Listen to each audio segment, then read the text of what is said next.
प्रिय विद्यार्थियों, पूर्व के लेक्चर्स में हमने शीत युद्ध का अर्थ, उसकी परिभाषा, उसकी उत्पत्ति के कारण और उसके विकास के विभिन्न चरणों की चर्चा विस्तार से की। हमने देतांत के बारे में भी जाना।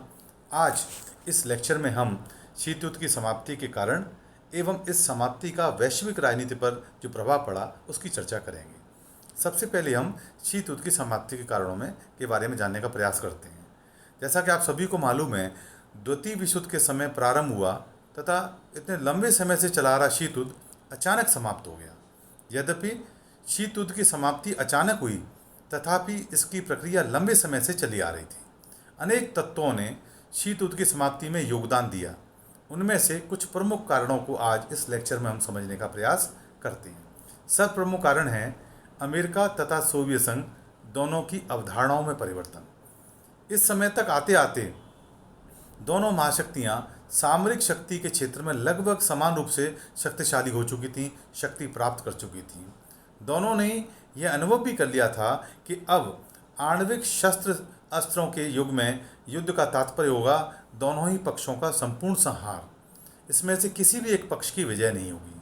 इस प्रकार से इस अवधारणा ने दोनों ही महाशक्तियों को इस बात के लिए बाध्य कर दिया कि वो अब शीत युद्ध को छोड़ के शांतिपूर्ण सहस्त्र की अवधारणा को स्वीकार करें और अपने अपने क्षेत्र का विकास करें। दूसरा जो कारण हमें देखने को मिलता है वो है संयुक्त राज्य अमेरिका का बढ़ता हुआ सैनिक भार। अमेरिका ने अपने सैनिक अड्डे पूरे विश्व में फैला लिए थे, किंतु उन्हें बनाए रखने पर जितना खर्च हो रहा था, उनको मेंटेन करने पर जो खर्च हो रहा था, उसकी तुलना में उनसे होने वाला लाभ बहुत कम था। इस आर्थिक उत्तरदायित्व से मुक्ति तभी पाई जा सकती थी जब वह सोवियत संघ से मैत्रीपूर्ण संबंध स्थापित कर लेता। अतः शीत युद्ध में कमी लाना उनके अपने स्वयं के हित में था। तीसरा कारण जो हमें देखने को मिलता है वो है क्षेत्रीय युद्धों से महाशक्तियों की अर्थव्यवस्था पर प्रहार। दोनों ही महाशक्तियों ने यह अनुभव कर लिया था कि क्षेत्रीय युद्ध, चाहे वो वियतनाम का रहा हो चाहे अफगानिस्तान का हो, लड़ने से उनकी किसी उद्देश्य की पूर्ति नहीं हो रही थी। वियतनाम में अमेरिका को नीचा देखना पड़ा तो सोवियत संघ को अफगानिस्तान में। यही नहीं, ऐसे युद्धों से इन देशों की मजबूत अर्थव्यवस्थाओं पर प्रतिकूल प्रभाव पड़ा।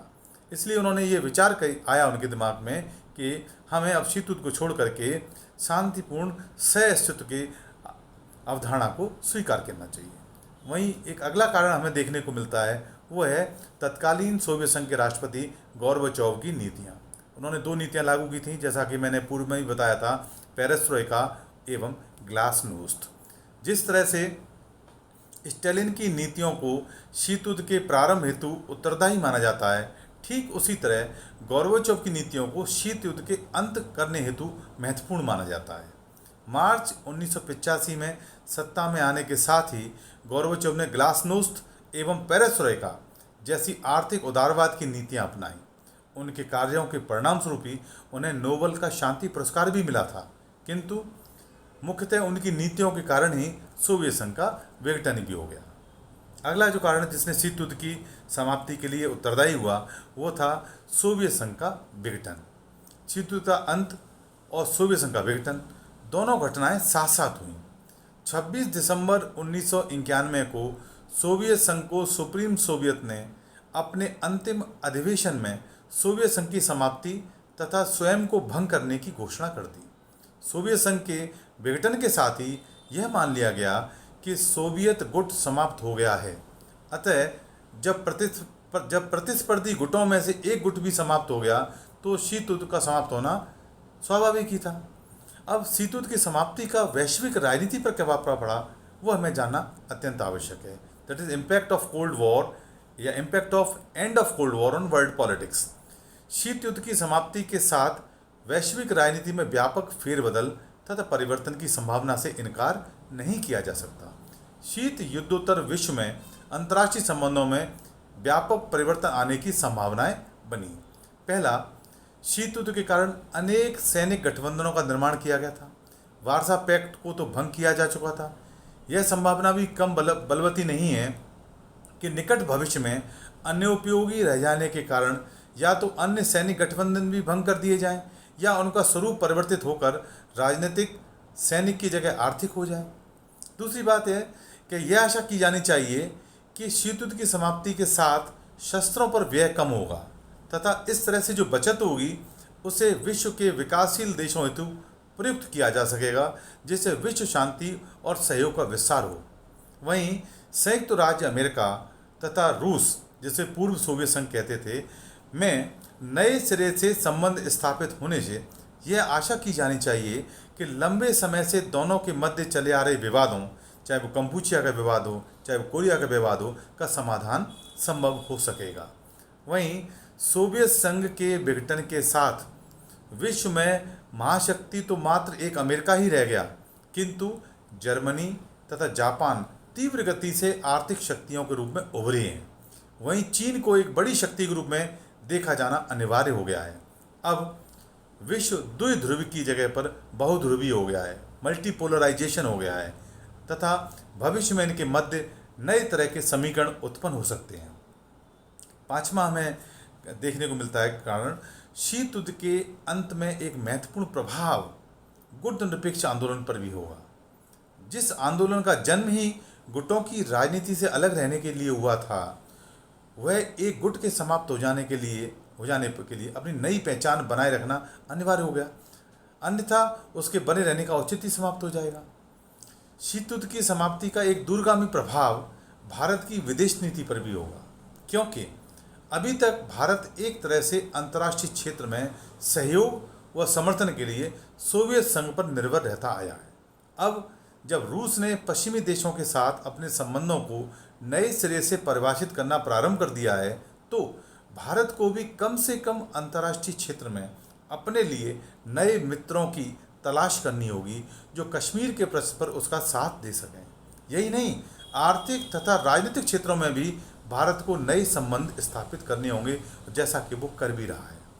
शीत युद्ध के अंत का प्रभाव अमेरिका के चीन तथा पाकिस्तान के संबंधों पर भी होगा, क्योंकि अब तक अमेरिका ने इन दोनों देशों को अपने राष्ट्रीय हितों की पूर्ति हेतु प्रयुक्त कर रहा था।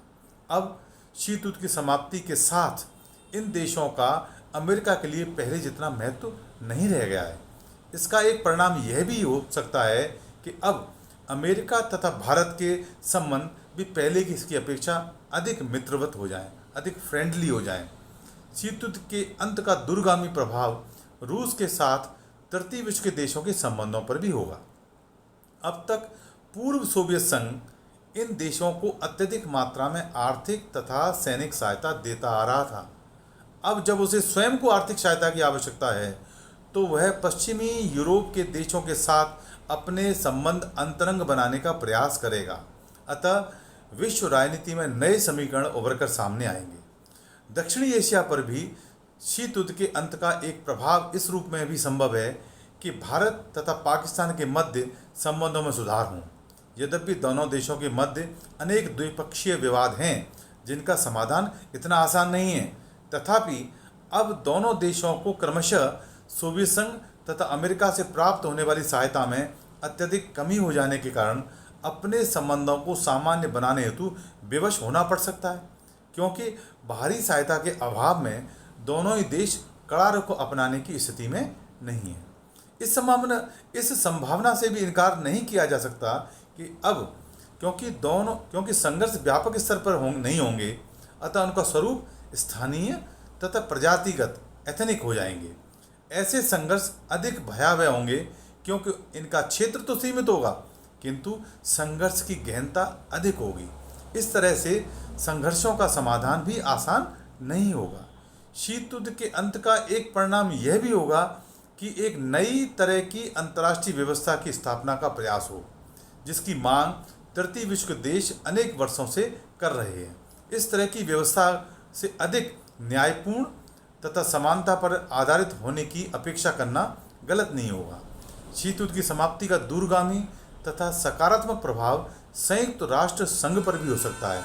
शीत युद्ध के दौरान दोनों गुटों ने इस विश्व संस्था को अपने युद्ध का अखाड़ा बना लिया था और उनके कट्टर रुख के कारण इसका कार्य करना लगभग असंभव बनता जा रहा था। अब अपेक्षा की जा सकती है कि सभी देश संयुक्त राष्ट्र संघ अर्थात यूएनओ को अपना समर्थन बिना कोई शर्त रखे प्रदान करें तथा यह विश्व संस्था अधिक प्रभावशाली रूप में कार्य करने को समर्थ होगी। आशा है अभी तक शीतुत के विषय पर दिए गए विभिन्न लेक्चर्स के माध्यम से आपको यह विषय स्पष्ट हुआ होगा। आगे के लेक्चर्स में हम सिलेबस के अनुसार संयुक्त राष्ट्र संघ की चर्चा करेंगे। धन्यवाद।